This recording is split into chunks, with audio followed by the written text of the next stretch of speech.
Assalamualaikum warahmatullahi wabarakatuh. Perkenalkan, nama saya Fatimah Zahara dari kelas 10 Perbankan 2 yang akan menjelaskan tentang materi sejarah yang bab ke-6, pengertian nasional dan pengaruh kolonialisme terhadap bangsa Indonesia. Yang pertama, perbedaan perjuangan selama tahun 1908. Yang pertama, dipimpin oleh raja. Yang kedua, bersifat kedaerahan. Yang ketiga, perjuangan dilakukan secara fisik. Yang keempat, terfokus pada pemimpin karismatik. Yang kelima, bersifat relatif dan spontan. Setelah tahun 1908, yang pertama dipimpin oleh kaum terpelajar. Yang kedua, bersifat nasionalisme, kerjasama antar daerah. Yang ketiga, diplomasialisme dengan cara modern, sama dengan berdebat. Yang keempat, memiliki organisasi adanya federasi. Yang kelima, memiliki visi misi. Muhammadiyah menggerakkan dan menjunjung tinggi agama Islam sehingga terwujudnya masyarakat Islam yang benar-benar. Faktor pendorong lahirnya organisasi perdebatan nasional. Faktor yang B. Faktor pendorong lahirnya organisasi pergerakan nasional. Yang pertama, kondisi sosial, politik, ekonomi, dan yang terparah akibat kolonialisme. Yang kedua, munculnya kaum pelajar. Yang ketiga, adanya ketenangan kekayaan bangsa pada masa lampau. Yang kedua, tujuan Partai Indonesia. Tujuan partai ini adalah untuk mempererat semangat persatuan bangsa Indonesia untuk melakukan kegiatan politik guna memperoleh hak politik secara penuh dalam suatu sistem pemerintahan yang berdasarkan demokrasi yang berbangsa, untuk mengingat kesejahteraan ekonomi dan sosial masyarakat. Yang pertama, periode awalnya kemerdekaan. Yang pertama, Budi Utomo. Yang kedua, Serikat Islam. Yang ketiga, Muhammadiyah. Tujuan. Yang B, periode nasionalisme politik. Yang pertama, Independent Party. Yang pertama, tujuan Independent Party. Yang pertama, memperjuangkan kemerdekaan Hindia. Yang kedua, membangun pluralisme terhadap tanah air bangsa. Yang ketiga, mempersiapkan kehidupan rakyat yang merdeka. Yang keempat, menumbuhkan dan meningkatkan jiwa persatuan semua golongan. Yang kelima, menanam jiwa nasionalisme dan patriotisme rakyat. Yang keenam, memperbesar pengaruh hak bagi sewa orang Hindia. Yang kedua, gerakan pemuda. Yang pertama, mempertahankan suatu tanah air bangsa dan suatu bangsa, yaitu Indonesia. Yang kedua, mempererat dan memperkuat hubungan antara sesama pelajar-pelajar yang berasal dari daerah masing-masing. Yang ketiga, mendukung kepentingan nasionalis. Yang C, periode radikal. Periode radikal adalah masa dalam perjuangan pergerakan nasional Indonesia yang ditambahkan dengan munculnya organisasi yang bergerak dengan cara radikal dan ekstrem. Pertama, organisasi bersifat radikal. Yang A, Himpunan Indonesia. Yang pertama, memperjuangkan kemerdekaan Indonesia. Yang kedua, memperoleh kebangsaan Indonesia.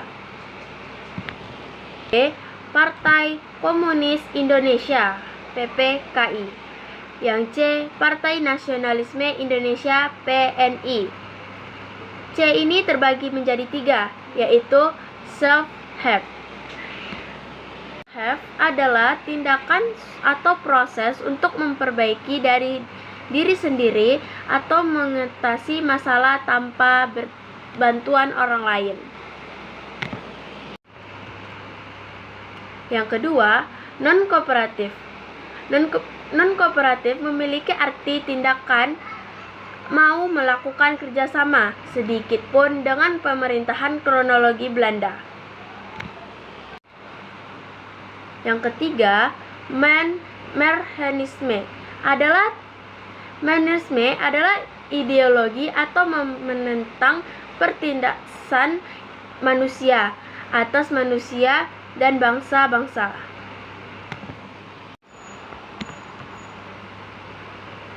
Yang D, Partai Indonesia atau Pertindo.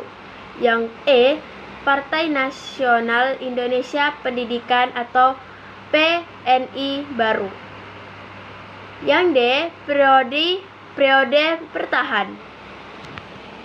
Periode bertahan adalah masa di mana perjuangan bangsa Indonesia sudah mulai bersifat kooperatif atau melakukan sekretaris kerjasama dengan pihak Belanda. Dan ini menjadi 2 bagian. Yang pertama, bertujuan untuk memulai Volksraad.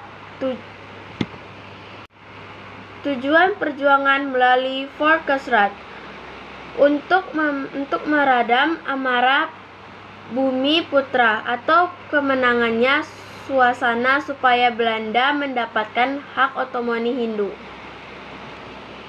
Ini menjadi 3. Yang pertama, A, teman siswa. Tujuan taman siswa untuk memberi kesempatan dan hak pendidikan yang sama bagi para pribumi jelata. Yang ketiga, Gabungan Politik Indonesia GPI, tujuan tokoh.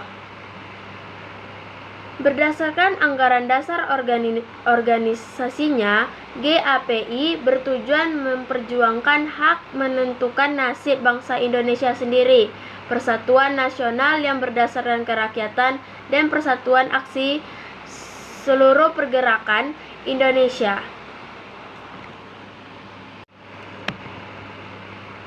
Yang selanjutnya, penduduk Jepang di Indonesia.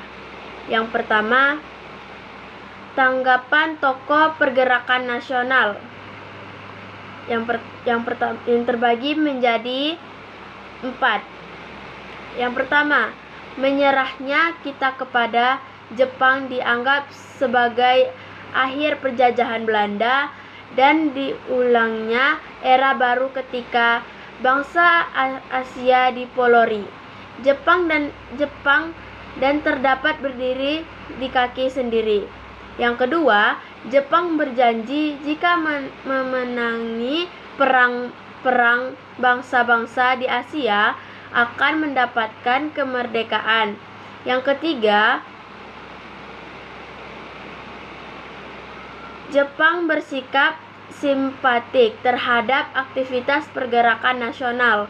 Yang keempat, Jepang menjadi kemudian seperti melakukan ibadah dan memperberangkan bendera merah putih. Yang kedua, Indonesia pada masa penduduk Jepang di dalam pemerintahan Turan Bumi RT Rukun Tetangga. Tujuan membangun gerak pertahanan masyarakat secara gotong royong. Himpunan Kebaktian Jawa yang bertugas mengumpulkan dana tidak hanya bentuk uang tetapi juga dalam bentuk beras, logam mulia, kayu jati, dan lain-lainnya. Kewadanan GUN, Kecamatan SON, Kelurahan KU, kebutuhan tenaga kerja. Jepang membentuk Romunukai, panitia pengarahan Rumuasa tetangga Jepang membentuk. Kaibodan, barisan membantu polisi.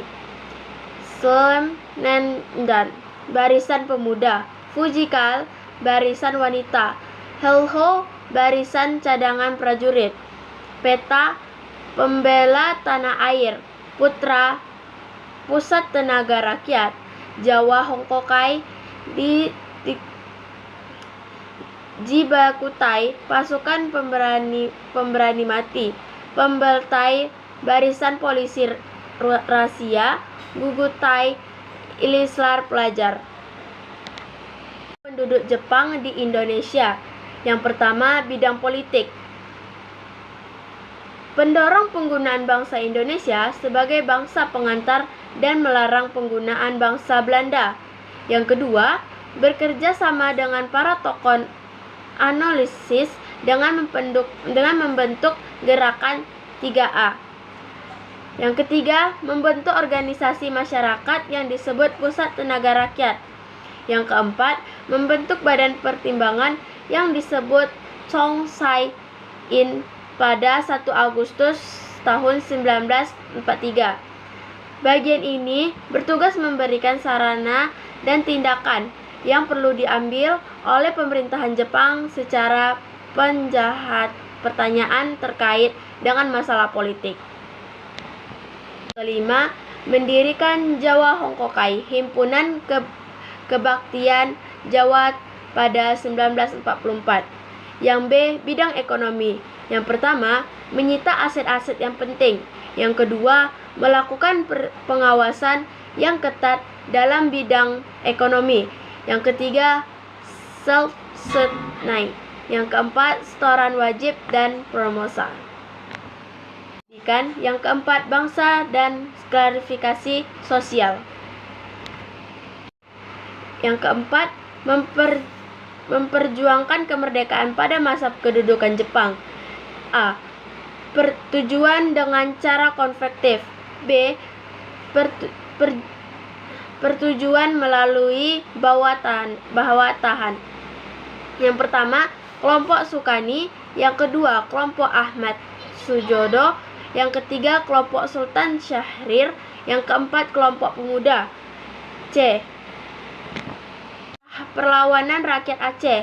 Yang keempat, perlawanan peta di Bilatar. Sekian dari saya. Wassalamualaikum warahmatullahi wabarakatuh.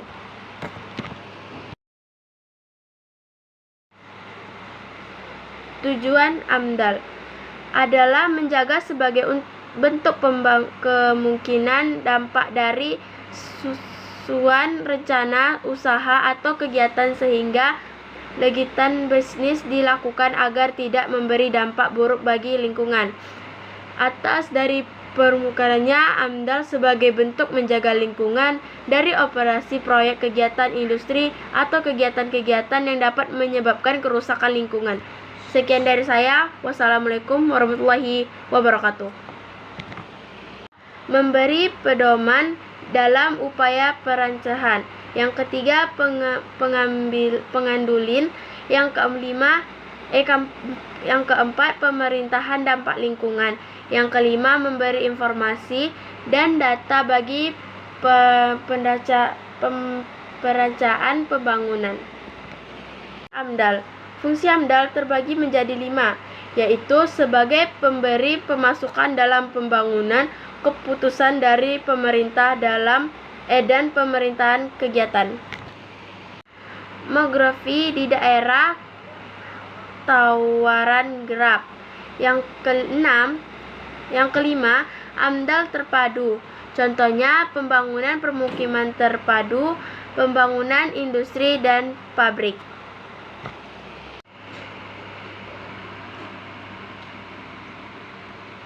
Jenis-jenis AMDAL. Yang pertama, AMDAL tunggal. Contohnya proyek rumah sakit dan proyek PLTU dan lain-lain. Yang kedua, AMDAL struktural. Contohnya proyek pembangunan jalan tol. Yang ketiga, AMDAL sosial. Contohnya, pendirian sebuah untuk analisis pemutar di sekitar TPA Bandar Candi. AMDAL bagi penduduk usaha atau kegiatan yaitu memberikan gambaran yang jelas atas manfaat rekan dan suasana usaha atau kegiatan atau refleks di kala suatu pemberian gambaran yang di atas kondisi lingkungan. Yang pertama, penumbuhan bentuk lahan atau batang alam. Yang kedua, eksplorasi sumber daya alam. Yang ketiga, proses dan kegiatan yang serta melalui